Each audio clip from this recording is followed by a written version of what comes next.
The request came at the wrong hour. Gideon had been reviewing patrol reports from the northern border when his steward knocked twice, the pattern reserved for visits that were not routine. He set the reports down. Royce entered alone, without his second, without the formal nod that preceded every other audience the Beta had ever requested. He stopped in the center of the room and looked at Gideon the way a man looks at something he has been rehearsing. "Sir," he said, "I need to ask something of you." In 30 years of service, Royce had never used that sentence. Not once. Gideon closed the folder in front of him. "Sit down." Royce sat.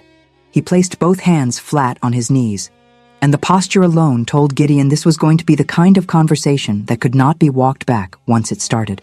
"My daughter is dying." The words arrived without a frame around them. Royce didn't pause for effect. He said it the same way he would have reported a border incursion, direct, because there was nothing to be gained by softening the delivery. "The broken bond," he continued. "You know what it is?" Gideon had heard the term once, years ago, in a healer's account of a case that had ended badly in a border settlement. Mixed blood shifters, those born to one human and one wolf parent, carried a rare instability in the bond between the two sides of their nature. Most lived their whole lives without triggering it. In some, under certain conditions, that instability turned active. The wolf side and the human side began rejecting each other, not as illness, but as structural collapse from within. It was not painful at first, then it was nothing but. "I know it," Gideon said.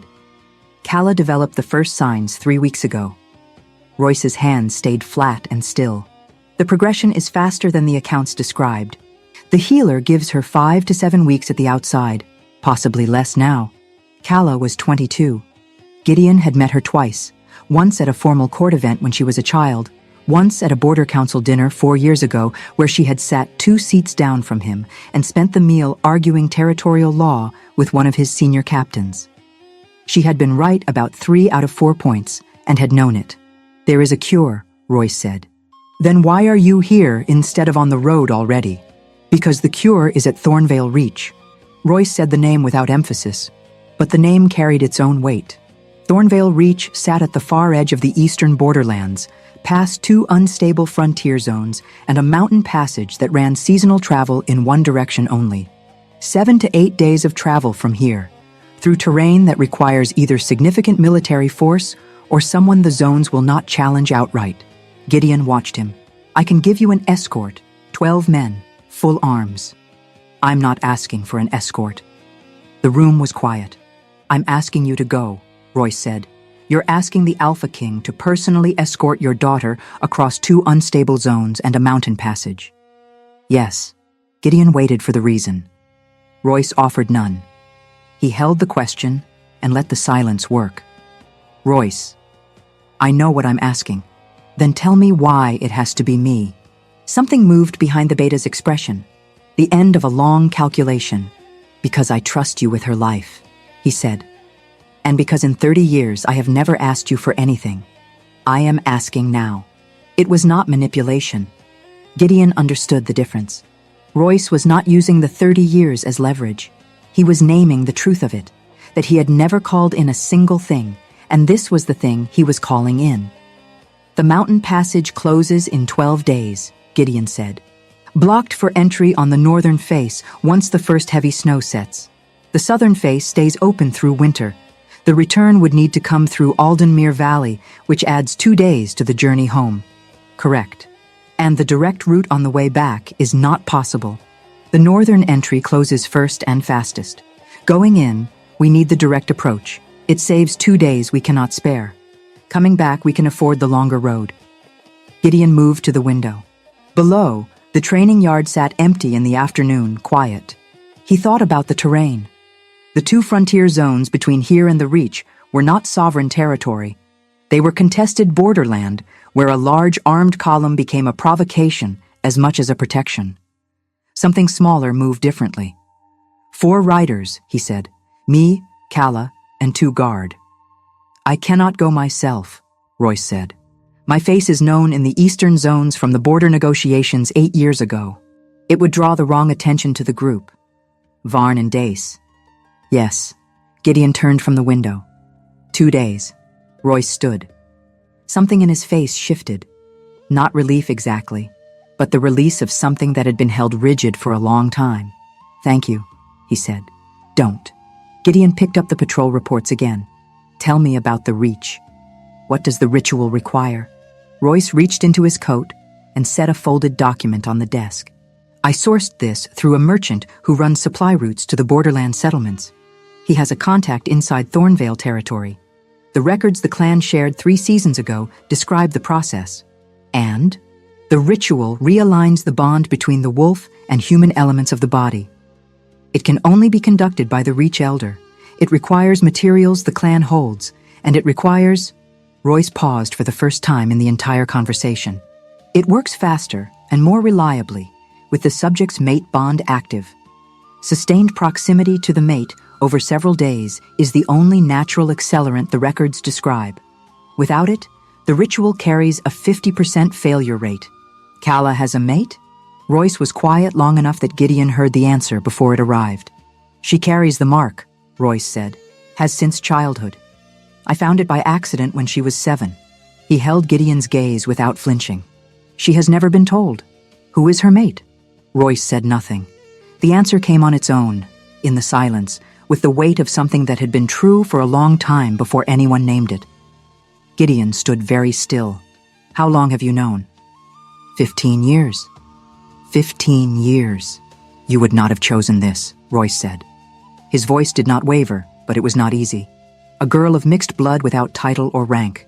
I knew what your answer would have been. She was a child, and I told myself the time was not right, and then she grew up, and the time was still not right, and then she became ill, and I ran out of reasons to keep waiting." Gideon looked at the document on the desk. He looked at the border reports beside it, the routes marked in faded ink, the notations about passage conditions and settlement politics along the Eastern Road. "Does she know any of this?" "She knows she's ill. She knows there is a ritual at the Reach. She does not know about the mark." Royce paused. "She believes you are coming because I traded a political favor to secure her escort. What did you tell her?" "Nothing she found satisfying."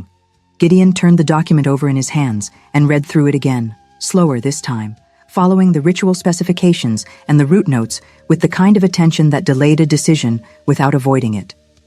When he set it down, he did not look at the beta for a long moment. 2 days, he said finally. Royce nodded once. "I'll have her ready." Kala found her father in the lower study, and she did not knock. She had been in the lower city that afternoon when the steward's message reached her. 3 lines and no explanation, which from Royce meant something she was not going to welcome. She had ridden back faster than she needed to and spent the last mile preparing arguments she already suspected would do nothing. She had not expected to dislike the news quite this much. "The Alpha King," she said, pulling the door shut behind her.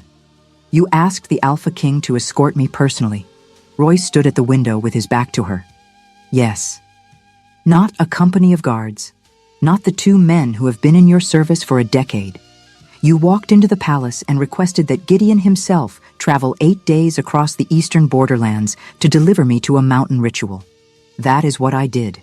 Kala crossed the room. She stopped close enough that he would have to look at her if he turned, and he turned. "Tell me what you gave him," she said, "because no one asks the Alpha King for a personal favor without an exchange, and I want to know what you traded." "Nothing. Father, I asked him as a man who has served him for 30 years and never once made a personal request."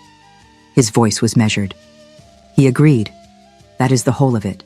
She studied his face the way she had studied it her whole life, looking for the thing he was not saying. She found something, some weight sitting just behind his eyes that he was not going to name tonight. She had learned young that pushing Royce before he was ready to speak produced nothing but a polished version of silence. Her mother would have known how to pull it from him. Marit had always known how to read the gaps in what he said and walk through them without making him feel the intrusion. 3 winters gone now, taken by a fever that moved faster than anyone had anticipated. And the gap she had left was a different kind of gap. The kind neither of them had found language for yet. Kala pushed the thought back. "He is going to spend 8 days on the road resenting this obligation," she said. "And I am going to spend 8 days watching him resent it. He won't resent it. You're certain of that? More certain than you are. She held his gaze for a moment longer. The argument was finished, and they both knew it. The arrangement was made, the window was set, and refusing to go was not a choice she was willing to consider. She had seen the healer's face after the last examination. She understood what the tremors in her arm meant without needing it explained a second time. If I die in a border zone, she said, I want you to know that I will find a way to make it your fault from wherever I end up. Royce almost smiled. You won't die in a border zone. You keep saying things you can't actually know. She left him at the window. 2 mornings later, Gideon was at the east gate before the sun had cleared the wall. Varn and Dace were already mounted, packs secured, wearing travel gear rather than palace livery. The horses were road animals, solid, unremarkable, built for distance rather than impression. Royce stood at the edge of the courtyard. Calla was beside him. He said something to her, brief and quiet. She nodded once without looking at him and crossed toward the horses with a travel pack over one shoulder and the deliberate posture of someone who had decided, before arriving, how much energy she was willing to spend on ceremony. She checked her saddle herself before mounting. Then she looked up and found Gideon already watching her. He had seen her before, twice. Up close, she had her father's stillness and not his patience. Her jaw was set in a way that communicated she had already formed an opinion about how this journey was going to go and was prepared to be correct about it. His wolf registered her proximity before his mind had finished the thought. It was not the general alertness of unfamiliar ground or the trained awareness of a new variable. It was specific, pointed. It moved through him like a current below the surface of still water and then settled, waiting. He filed it away. I don't require managing, she said. I know the timeline. I'll keep pace. Good, he said. She mounted. He mounted. Varn and Dace fell into position without instruction, and the group moved through the gate. The road opened ahead of them into the early gray of the morning. Behind them, the city fell back by degrees. Gideon did not look back. Beside him, Calla rode with her eyes on the distance and said nothing more. And the space between them held the particular quality of 2 people who had each already decided what the other one was. The first mile passed in silence. Then the second. The road curved east, and the palace wall disappeared, and the 8-day journey to Thornvale Reach properly began. The first frontier zone began where the King's Road stopped being maintained. The change was not marked on any boundary stone. It simply arrived, in accumulation. The road surface went from packed earth to loose stone, to a track that suggested rather than directed. The trees on either side grew closer and denser, the kind of growth that had not been managed in a generation. Varn rode ahead without being asked, his hand near his weapon, reading the undergrowth with an attention that came from years in exactly this type of territory. Calla rode without comment. She had traded her traveling cloak for a shorter riding one at the last settlement, and she wore it open despite the cold. She carried no visible weapon beyond a short blade at her hip, which she touched once at the tree line and did not touch again. The first day through the zone passed without incident. Only distance, watchfulness, and the steady degradation of the road beneath them. The blockade appeared on the second day into the zone. They smelled it before they saw it. Or more precisely, Gideon smelled it. And from the way Calla's shoulders shifted slightly ahead of Varn's signal, she smelled it too. 3 men on the road, 2 more in the tree line left, 1 in the tree line right. Not soldiers. The arrangement was territorial, not tactical. More interested in extracting a toll than in controlling the route. Varn raised a fist. The group stopped. The man in the center of the road was broad and unhurried, carrying the air of someone who had run this blockade long enough to find it boring. He looked at 4 riders with travel packs and assessed the group with the efficiency of long repetition. Crossing fee, he said. Gideon did not answer immediately. He was counting positions. The 2 in the tree line had shifted since the first sighting, moving to a better angle on the road. The man speaking was not the decision-maker. He was the mouth. The decision-maker was the one who had not moved, still at the left tree line, bow at rest, but not down. The road doesn't belong to you, Dace said from the right flank. Everything in this zone belongs to someone. The man smiled. Right now, it belongs to us. Gideon calculated the road ahead. The main track ran straight and open for the next quarter mile, ideal positioning for the archers in the elevated tree line. The valley route curved south from a fork 200 yards back, longer by half a day. The valley had its own risks, but they were terrain risks, not organized ones. He was about to give the order to fall back to the fork when Kala spoke. "The mill settlement," she said quietly, to him alone, 3 miles south before the fork. "My father's trade routes ran through this zone for 6 years. The settlement master there has no love for this particular group. They cost him 2 supply shipments last autumn. If we send word ahead through the valley that the mill is about to receive a visit from the Alpha King, the settlement master will have that road cleared in under 2 hours." Gideon looked at her. "His name is Aldrich Byrne," she continued. "He is practical, and he carries debts he would very much like forgiven. This group knows the main road. They do not work the valley." The man on the road took a step forward. "You discussing payment over there?" Varn's horse shifted. Dace's hand moved to his weapon. "No," Gideon said. To the man on the road. He pulled his horse right, unhurried, signaling the retreat with nothing more than direction. The group turned. Behind them, the man shouted something about reconsidering, which none of them answered. They rode back to the fork in silence. "The mill," Gideon said. "The valley path meets the southern mill track half a mile in. Byrne keeps a rider on rotation." She paused. "He will move quickly if the message carries your name directly." She was right about all of it. The rider was where she said. The message moved fast, carried on a name that opened things in the borderlands, regardless of the reason. The valley route past the mill was clear by the time they reached the far end. The blockade group did not appear. He had been about to choose a slower, blunter approach, and she had handed him a better one in 40 words, without framing it as advice, and without waiting for him to ask. The mill, the name, the debt. 3 pieces of information assembled into a clean answer while he was still assessing the problem. He had expected Royce's daughter. He had not revised what that meant precisely enough. They made camp at the edge of the valley as the light failed. Varn took first watch. Dace set the fire. Kala sat with her back to the tree line, and for a moment Gideon caught her looking at her left arm with a look that was brief and clinical, the look of someone checking a result they already anticipated. The skin below her left wrist had changed, not bruising. Something closer to a shadow sitting beneath the surface, as if the tissue itself had shifted temperature.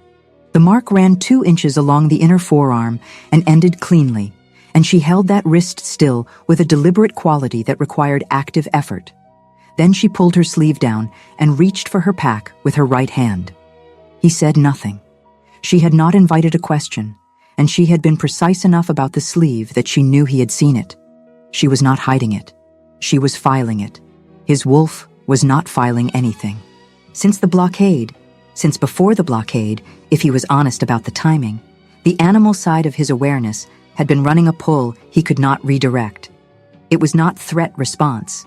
Threat response had a direction and resolved when the threat resolved. This was different, a fixed, returning attention that oriented toward the rider on his left and came back there every time he moved it elsewhere, with the patience of something that had found its orientation and did not intend to give it up. He attributed it to terrain variables, unfamiliar zone, understaffed group, civilian with a deteriorating condition. The context warranted elevated attention. He ate. He reviewed the route. He slept 4 hours and took the last watch before dawn without incident. The 3rd day brought a different stretch of ground and a different problem. The valley narrowed past the mill settlement, the tree cover thinning into scrub and exposed ridge rock. By mid-morning, they were on an elevated track with open sight lines in all directions, which also meant open sight lines to them from all directions. Gideon spotted the renegade before the others. Downwind, moving wrong, not ranging for prey, not running a route. The low, deliberate tracking movement of something that had picked up a specific scent and was following it with focus. His scent, carried from the night camp on the shifting ridge wind. Alpha King, without banner or retinue, was still Alpha King to a wolf that had spent long enough in ungoverned territory to stop calculating consequences correctly. Lone renegades made that mistake when the opportunity appeared to outweigh the risk. "Renegade," Varn said from the rear, Half a mile back, working downwind. I see it. Dace moved to the left flank without instruction. Varn held the rear. The track ahead ran straight and exposed for 400 yards before a sharp bend. Past the bend, the ridge dropped into a wider path with natural cover, defensible ground. The problem was the open stretch before it. Calla had gone still beside him. Not the stillness of someone who had not noticed. The stillness of someone using more than sight to build the picture. It's going to rush before the bend, she said. Not a question. Most likely. Then I want to try something. The same tone as the mill. Information, not a request. A partial shift. The scent release breaks a tracking pattern. A renegade following a single target will recalculate when a second scent appears without warning. It might create enough disruption to make the bend without a full engagement. Gideon looked at her. He did not need the healer's records to understand what a partial shift cost a wolf with the broken bond. The condition was precisely the rejection between those two elements, and forcing the bridge was, the word Royce's contact had used, was destabilizing. That will move the progression, he said. Yes, there are other options. Fewer good ones on this section than there were in the valley. She was still watching the scrub below the ridge. I can do it. The renegade made the decision before they finished the conversation. It came off the ridge fast and low, committing to the rush at the worst point in the track, which meant it had a better read on the terrain than they had estimated. Varn wheeled to intercept. Dace broke right. Calla shifted. It was not a clean shift.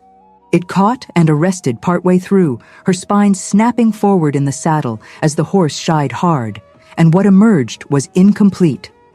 The change taking the lower half of her face, one shoulder, stopping there and holding at the seam between wolf and human, like something jammed in a mechanism.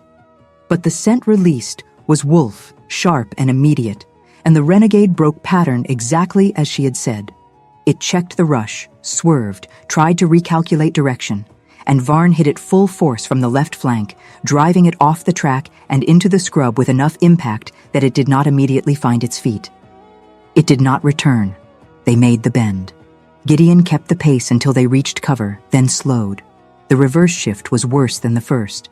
It took longer than it should have, and when it finished, Calla sat with both hands on the pommel, and the color of her face had gone wrong.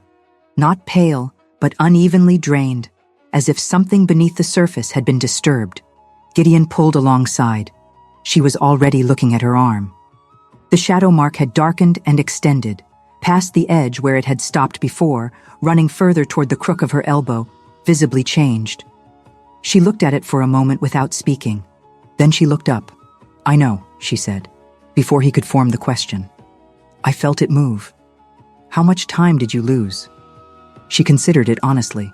I had more time this morning than I have now. That's the most accurate thing I can tell you. She rolled her left shoulder once, testing the range, set her hands back on the reins, and looked at the road ahead rather than at him. We keep going, she said. We don't have the margin to stop early. He did not argue. They made the second camp at the base of the ridge, where the scrub gave way to a stand of older trees and the ground leveled. Better cover. Varn and Dace set the perimeter without instruction. Calla ate without comment. She checked her arm twice during the meal, both times briefly, both times with the sleeve pushed back just far enough to see the edge of the mark. The second time she let the sleeve fall and did not check again. Gideon watched the fire. His wolf had not settled since the ridge. The pull that had started at the blockade was different now. More deliberate in the way it returned his attention to her, less willing to accept redirection. He gave it a direction to work with, the perimeter, the dark between the trees, the distance and the terrain still ahead. It returned to her. Every time. The tremor came an hour after the meal. Calla was sitting still, not exerting herself, not reaching for anything, not under any visible physical stress. Her left arm simply began shaking from the elbow down with a steady, rhythmic movement that had no external cause. It ran for 30 seconds and did not stop when she pressed her right hand over it. It stopped on its own. During those 30 seconds, her face was completely clear. Not composed, clear. The expression of someone who had prepared for this specific thing and was simply waiting for it to finish. When it stopped, She set her arm across her knee with a careful pressure that absorbed the last of the movement. She looked up. Across the fire, Gideon was already looking at her. Neither of them spoke. She lay down with her back to the fire. He stayed where he was, watching the dark at the edge of the trees. The tremor had come without a trigger. Every previous episode had followed effort. The tactic at the blockade, the shift on the ridge. Tonight she had been sitting still. She had understood what it meant before her arm had stopped moving. He had seen it in her face. They were losing time faster than the schedule allowed, and the fire burned low between them, and the night settled over the camp without asking anyone's permission. The bifurcation came on the fourth morning, where the main road split into two branches that would not meet again until the far side of the mountain range. Varn pulled the map from his pack and spread it across his saddle without being asked. The left branch ran through the Aldenmere checkpoint, a formal frontier post with papers, records, travel documentation. 4 riders with no official passage documents would draw the kind of attention that cost time they did not have. The right branch was the mountain passage itself, direct and fast, and currently open in one direction only. "Varn and I take the checkpoint," Dace said. He was reading the map over Varn's shoulder. "We present your seal, give the right names, clear the post legitimately. No one questions 2 guards on official business. And we meet on the other side," Varn said.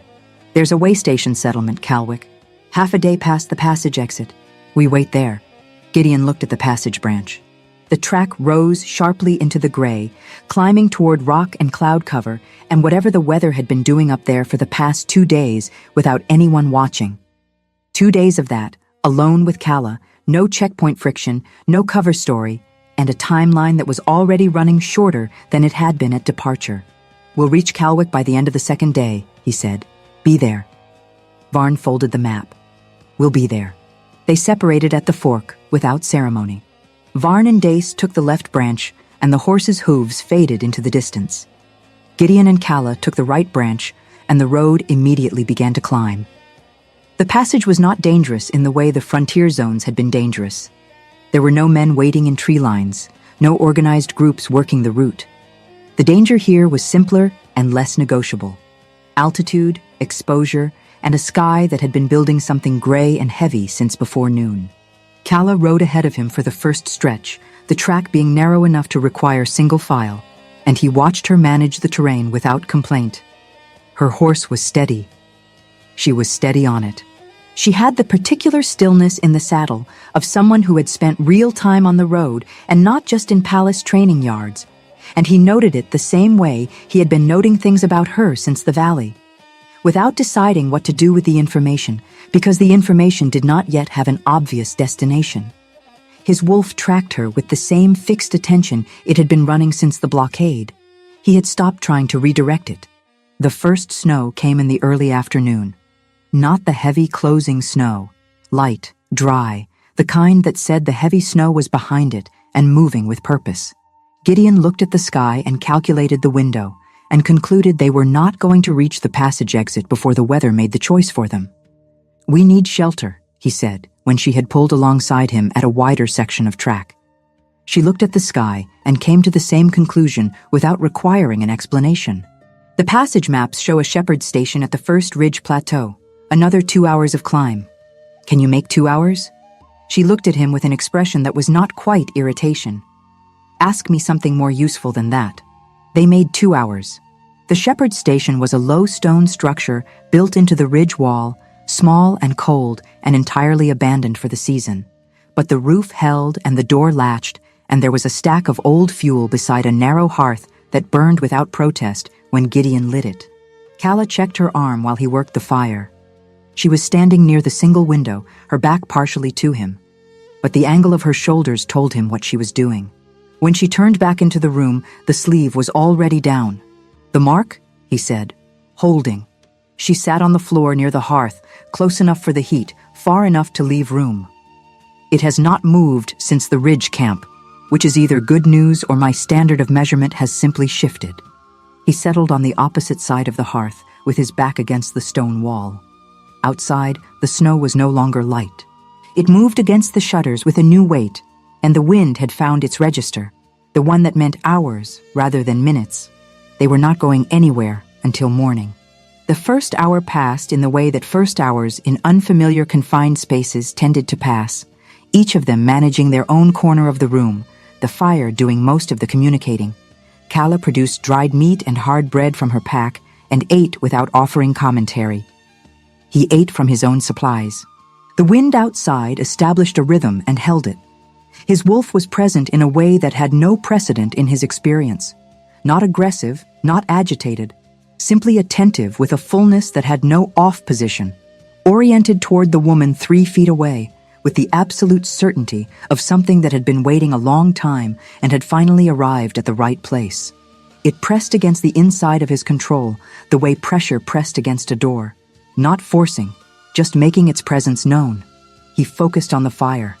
Calla had pulled her knees up and was looking at the middle distance between the hearth and the wall, her face carrying the distant focus of someone running a calculation she had not yet finished.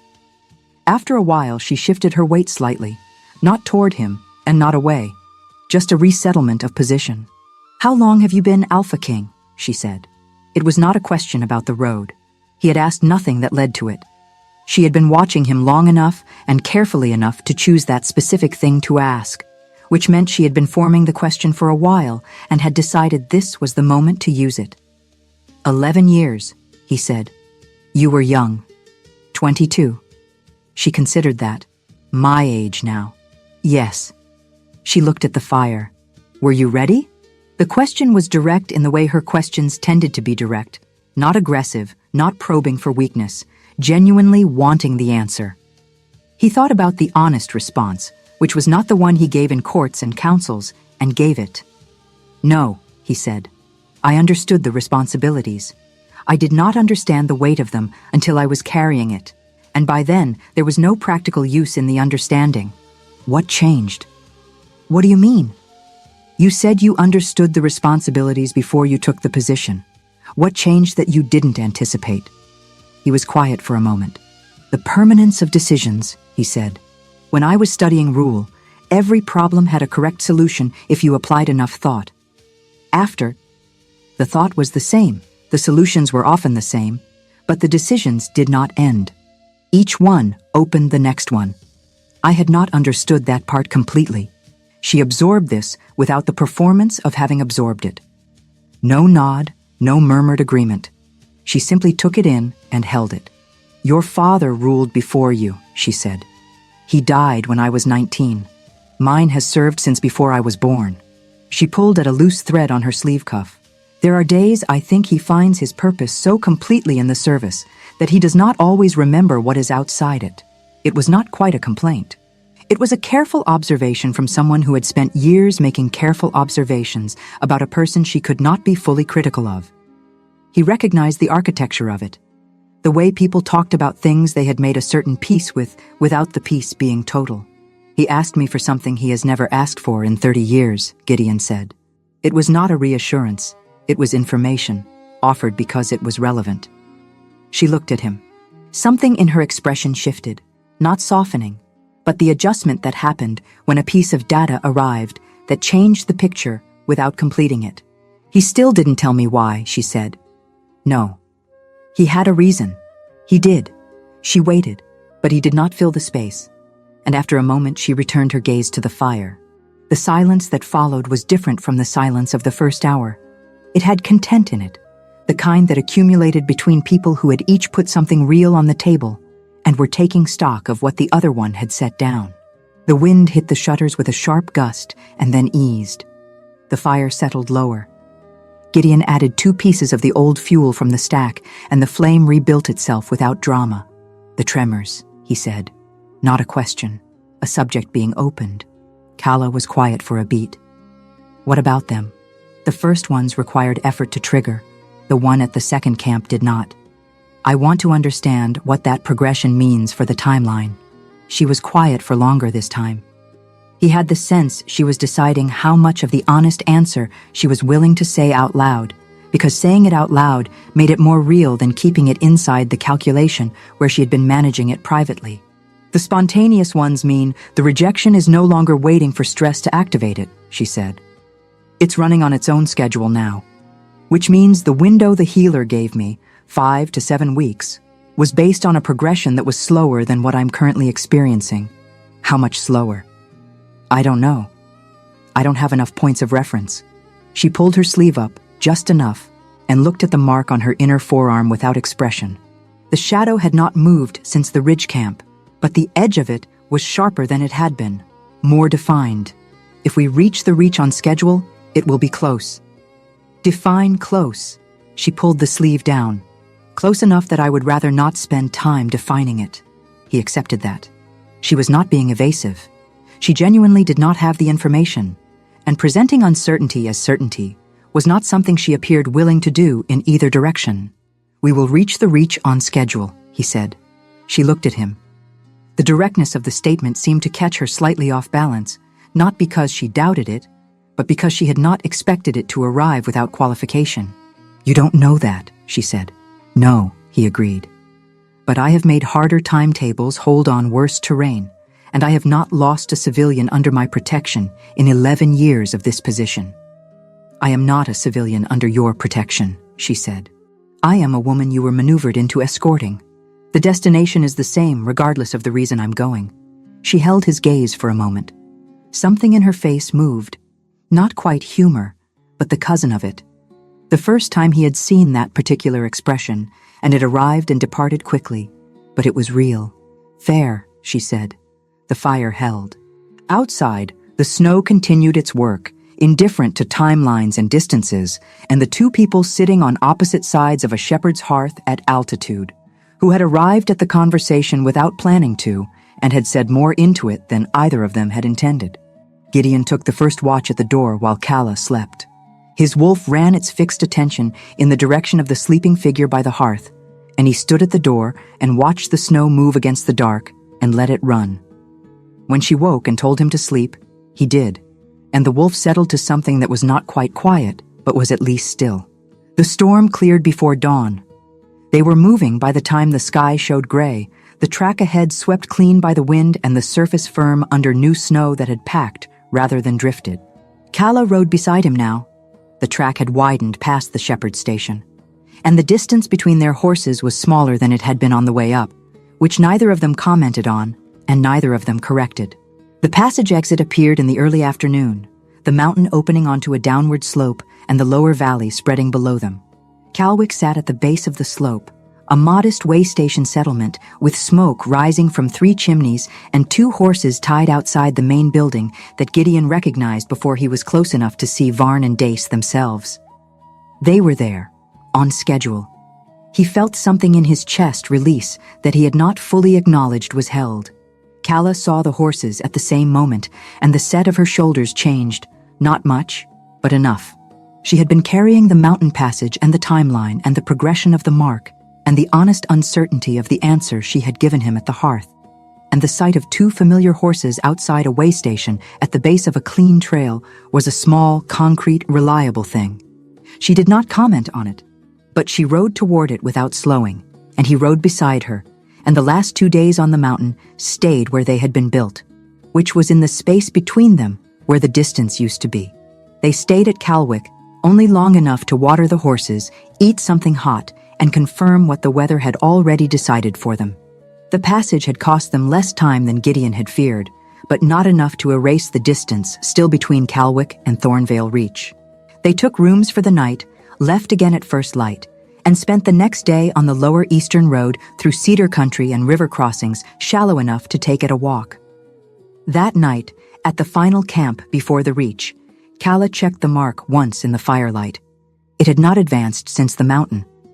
Neither of them pretended the pause meant safety.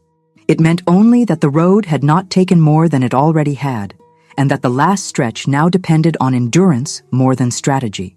By the 8th morning, the valley had begun to draw inward around them, the road narrowing under older trees and the air taking on the quiet pressure of territory claimed a long time ago and never truly surrendered. Thornvale Reach sat at the end of a valley that felt less like a destination and more like the result of the land folding in on itself deliberately.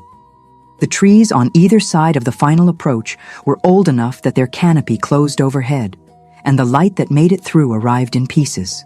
The settlement, if it could be called that, was a series of low stone structures arranged without obvious pattern, connected by paths that had been worn rather than planned.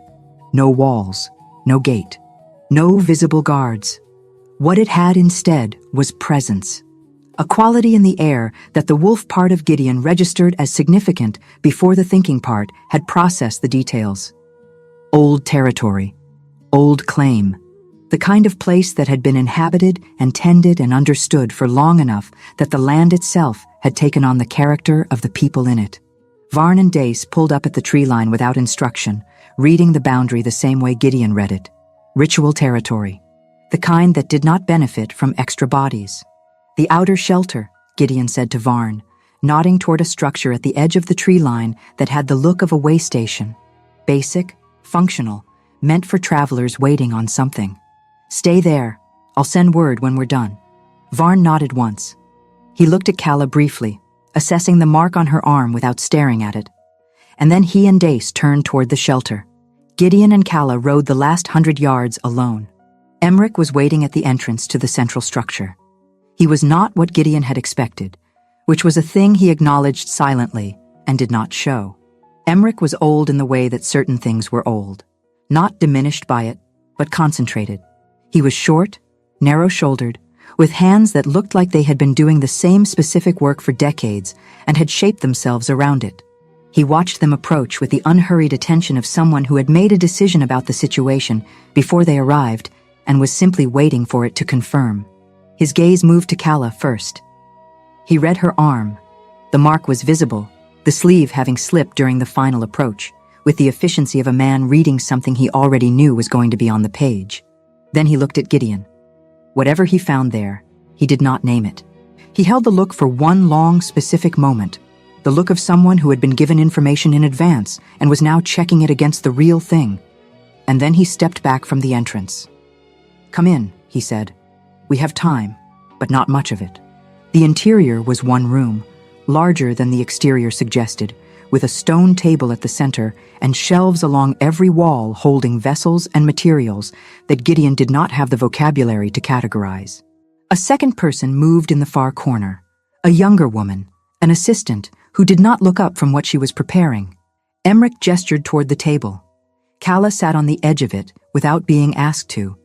She had been reading the room from the doorway. "Show me the arm," Emmerich said. She pushed the sleeve up to the elbow. The shadow mark had stabilized in the past 2 days. Not retreated, but holding its edge with the same sharpness Gideon had noted at the shepherd's station. Emmerich examined it with both hands, not touching the skin directly, moving his fingers in the space just above the mark in a reading motion. "The active rejection is 3 weeks advanced from initial onset," he said. He was speaking to the room, not specifically to either of them. The partial shift accelerated the internal timeline. "We can work with what's here, but the ritual cannot be delayed past tonight." "We understand," Calla said. "Good." Emmerich stepped back and picked up a small vessel from the nearest shelf. "I will explain the process as we go. 3 stages. The first 2 I conduct. The third requires something else." He paused, measuring a careful quantity from the vessel into a clay bowl. "It requires your mate." The room went still. Not the stillness of the valley approach, which had been environmental. This was a different kind, produced by 2 people simultaneously receiving information that their bodies processed faster than their minds did. Gideon did not speak. Calla did not speak. Emmerich continued preparing the bowl with the same unhurried attention he had brought to everything else, as if he had said a thing of moderate interest rather than a thing that had just rewritten the last 8 days. "The broken bond is a rejection between 2 elements of the same body," he said. "The ritual realigns them. The first stage opens the pathway. The second creates the conditions for alignment. The third requires an anchor, a sustained, deliberate connection through the mate bond, which introduces a stabilizing external reference point for the 2 elements to reorganize around." He set the bowl down and looked up. The anchor must be the true mate. No substitute holds. Calla's voice, when it came, was controlled in the way that things were controlled when the control was actively effortful. "You're saying Gideon is my mate.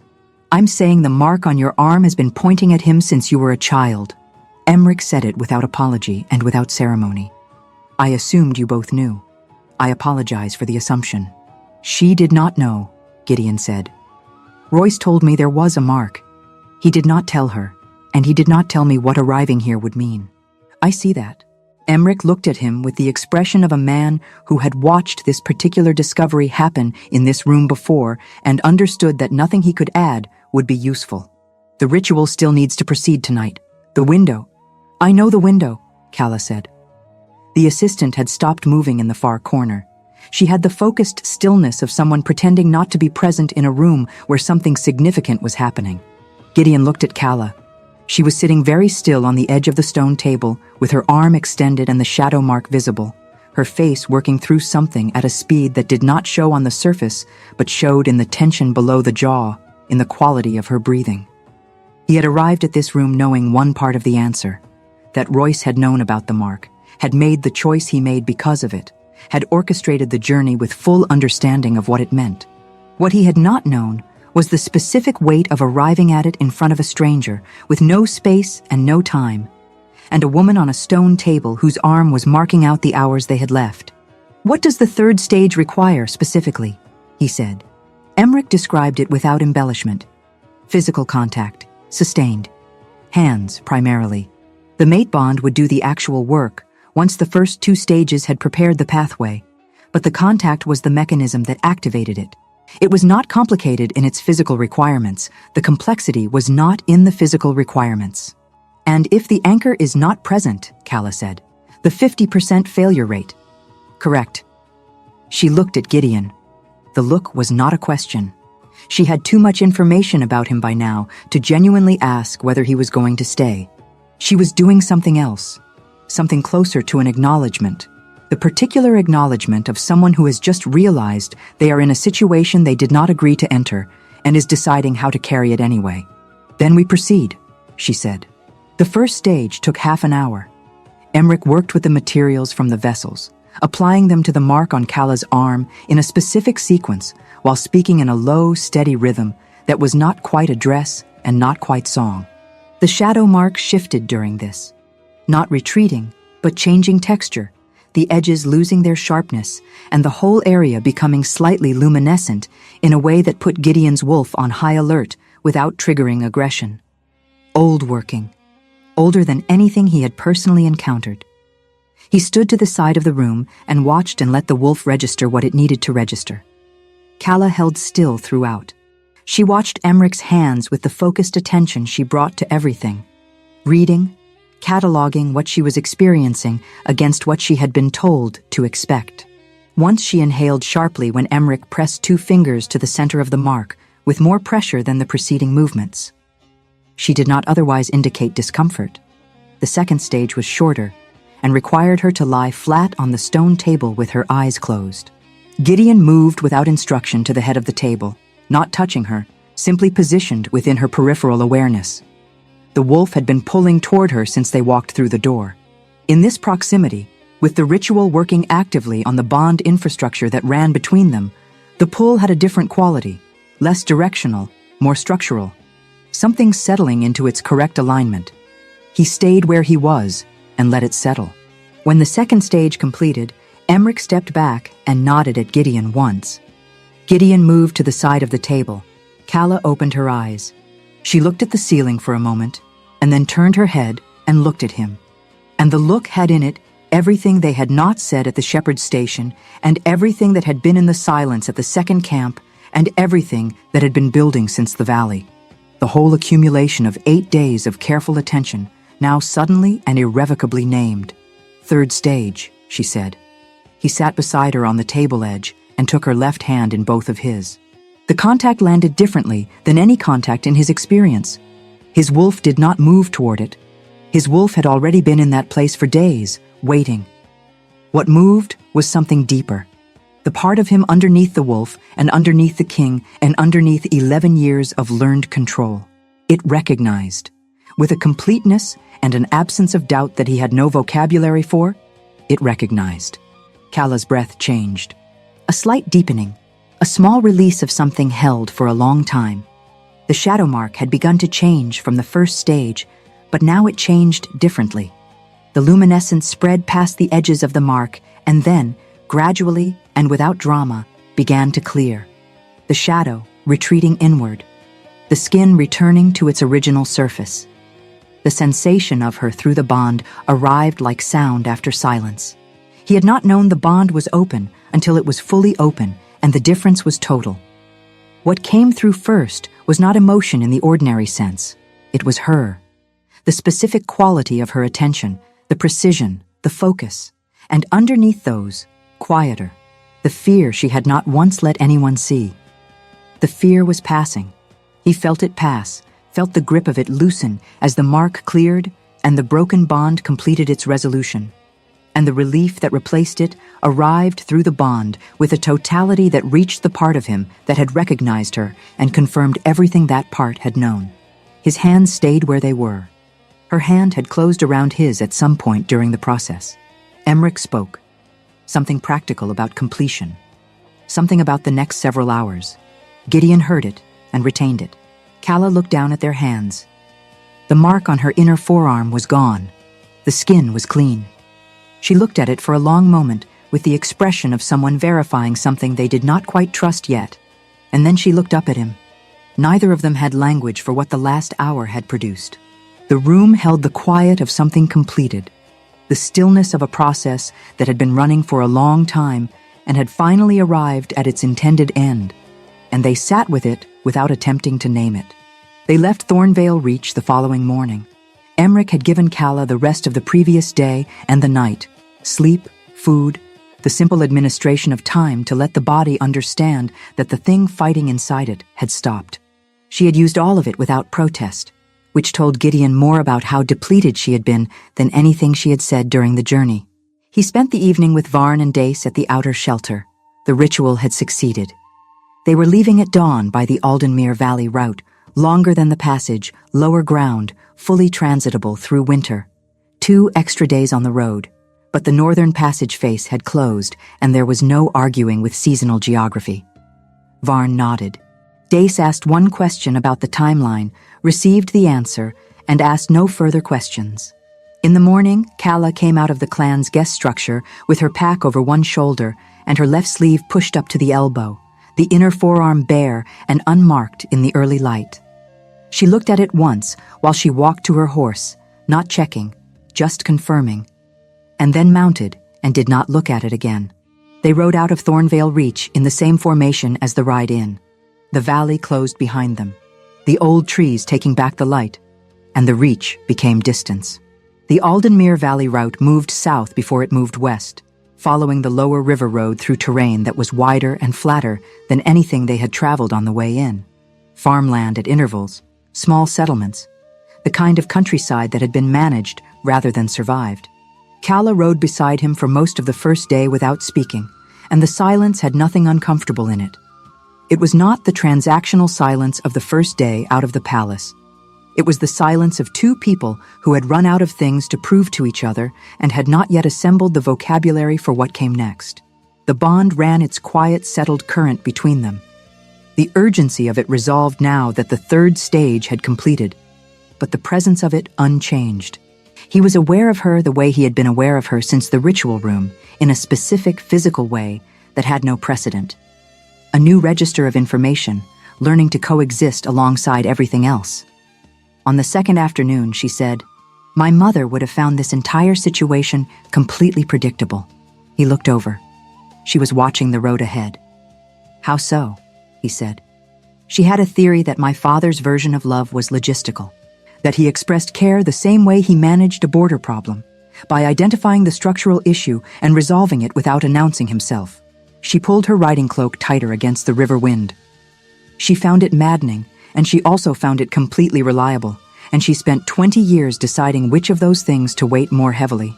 What did she conclude? "She never told me directly." A pause. "She died 3 winters ago. Fever. It moved faster than the healer anticipated." She said it with the plain acknowledgement of something that had settled into the permanent geography of her life. "She would have been curious about you. She had a particular interest in people who carried large positions without letting the position carry them instead. I am not certain I always manage that." You managed it in the frontier zones. She glanced at him sideways. You listened to information from a source you had not assessed as useful yet. That is not a thing positions make easy. He did not answer, because the answer would have been something more honest than he was ready to deliver from horseback on a river road. He filed it.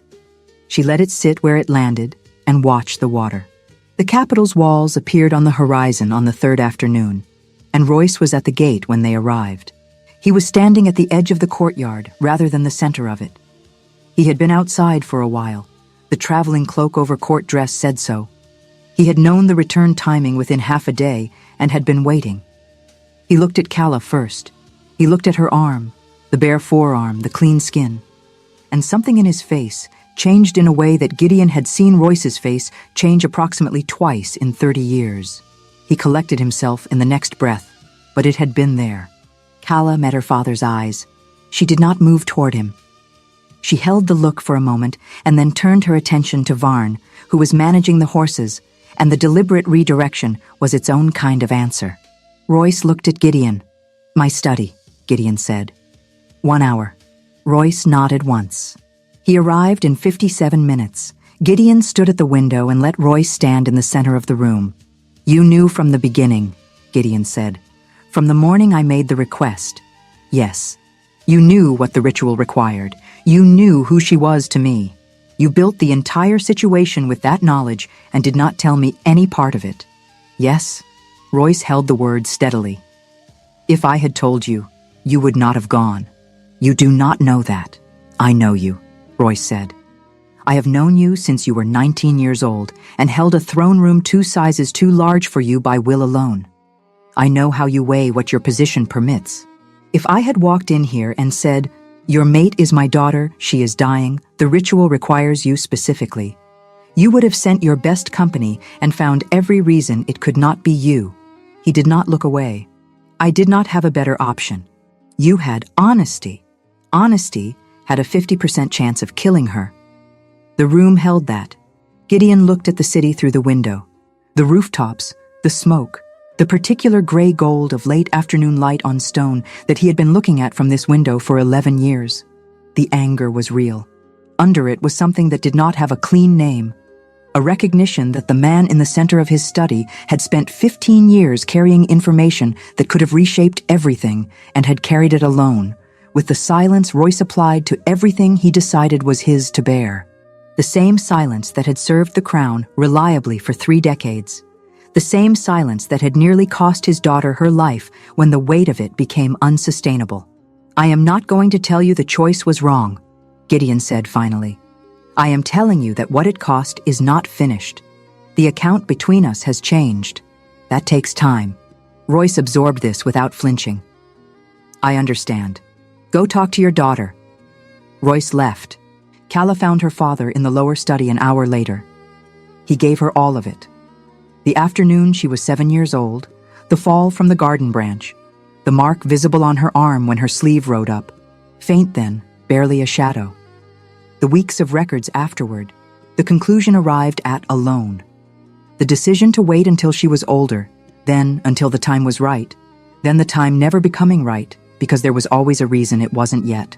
The fear that underlined everything, not of the mark, but of a father who knew exactly how his king thought about duty and rank, who had looked at his daughter and decided the risk of a rejection she would never recover from outweighed the risk of silence. Then, 3 weeks ago, the healer's report, the ritual records from the merchant's contact in Thornvale, the condition attached to the cure. He told her everything and did not frame it as apology and did not ask for absolution. He laid the facts down in the order they had happened and let her do what she would with them. She sat across from him at the low table and listened without interrupting. When he finished, she was quiet long enough for the fire to burn down, a visible amount. "You kept it because you were protecting me," she said. "Yes, and because you did not trust me to carry it." He did not answer immediately. The pause was the honest answer. "You were a child when I found it," he said. "I was not a child for most of those 15 years. "No," he held her gaze. "You were not." Calla looked at her arm. The skin was clean. The bond ran its quiet, steady current, present in the way that new facts of geography were present. Her mother would have had something to say about all of it, something clear and delivered without cruelty, the way Marit had delivered most things. She had always been better at the difficult conversations than either of them, and her absence sat in the room the way it had been sitting in rooms between them for 3 winters. Not loudly, but without any possibility of being forgotten. "I am not going to forgive you tonight," Calla said. "I am not going to tell you what I will do with this later because I do not know yet. I am not asking you to decide tonight." "Good," she stood. "The outcome was what you intended. That is not the same as the method being acceptable, and I need you to understand that I know the difference." She paused at the door. "I am glad I am alive. I am glad the ritual worked. I am glad he came." She left him at the table. Gideon found her in the eastern courtyard at dusk, sitting on the low wall that overlooked the training yard. Her arms on her knees, face toward the last of the light. She did not startle when she heard his approach. He sat beside her on the wall. Not at the distance of the first morning out of the gate. Not at any of the measured distances of the road. The distance that had been there since the shepherd's station and had not changed since. They sat for a while without speaking. Below them, the training yard was empty. The city beyond the walls sent up its evening sounds. "How was your conversation with Royce?" she said. "Honest." "Mine too." A pause. "He told me everything." "I know." She looked at the last light on the horizon. "We are not resolved," she said. "Not as complaint, as inventory." "No," he agreed. "There are decisions ahead. About what this is. About what you permit yourself. Those are not small decisions." "They are not," he said. "I have learned more than once in the last 8 days that I make better decisions when I take the time they require rather than the time that happens to be available." The corner of her mouth moved. The same expression from the shepherd's station, less restrained now, more itself. "That is the most diplomatic thing you have said to me since we left the palace," she said. "I have been practicing." She looked at him. The light was almost gone, and the courtyard had gone to shadow, and the bond ran its quiet current underneath everything else. And the 8 days of the road were behind them, and neither of them was going anywhere. "Then we take the time," she said. "Yes," he said, "we take the time." The city settled into its evening below them, and the wall was cold, and neither of them moved to leave.